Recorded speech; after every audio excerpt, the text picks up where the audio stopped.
Chapter 10. Shaking. She took her off the table as she spoke and shook her backward and forward with all her might. The Red Queen made no resistance whatever, only her face grew very small, and her eyes got large and green, and still as Alice went on shaking her, she kept on growing shorter and fatter and softer and rounder, and... Chapter 11. Waking. And it really was a kitten after all. How about that? Chapter 12. Which dreamed it?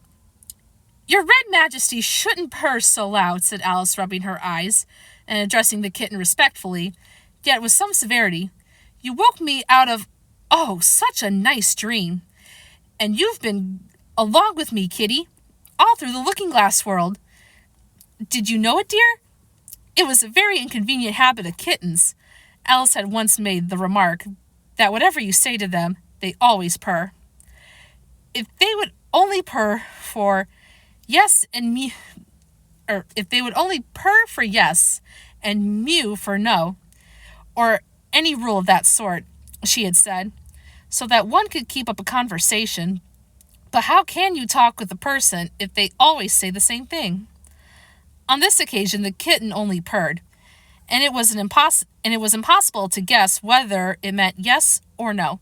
So Alice hunted among the chessmen on the table till she found the Red Queen, when she went down on her knees on the hearth rug and put the kitten and the queen to look at each other.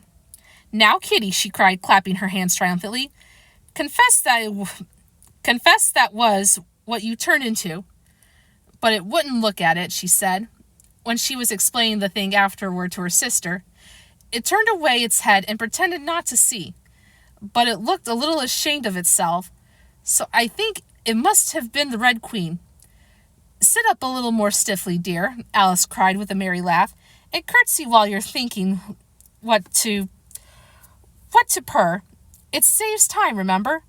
And she caught it up and gave it one little kiss, just in honor of having been a Red Queen.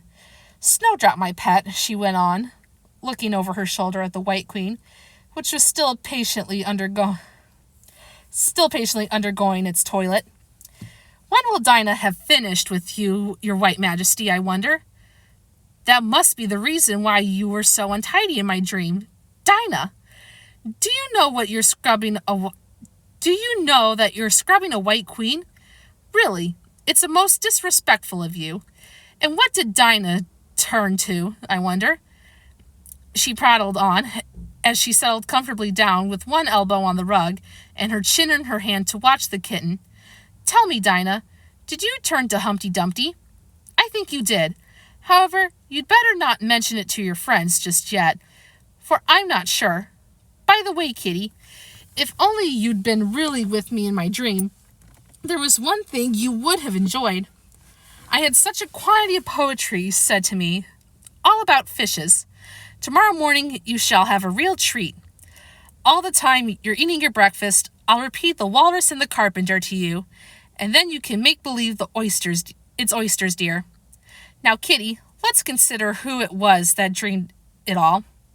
This is a serious question, my dear, and you should not go on licking your paw like that, as if Dinah hadn't washed you this morning. You see, kitty, it must have been either me or the Red King. He was part of my dream, of course, but then I was part of his dream, too. Was it the Red King, kitty? You were his wife? My dear, so you ought to know. Oh, kitty, do help to settle it. I'm sure your paw can wait. But the provoking kitten only began on the other paw, and pretended it hadn't heard the question. Which do you think it was? A boat beneath a sunny sky, lingering onward dreamily in the evening of July.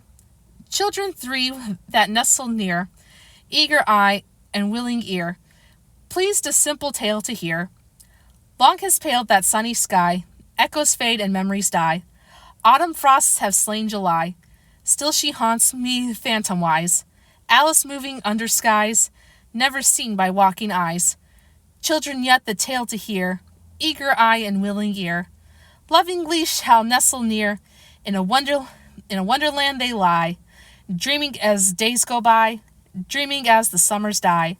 ever drifting down the stream, lingering in the gold gleam. Life, what is it but a dream? The end. And that is the end of our book. I hope everybody has enjoyed all these books about Alice. Thank you all so much for being on this journey with me, and please join me for our next book.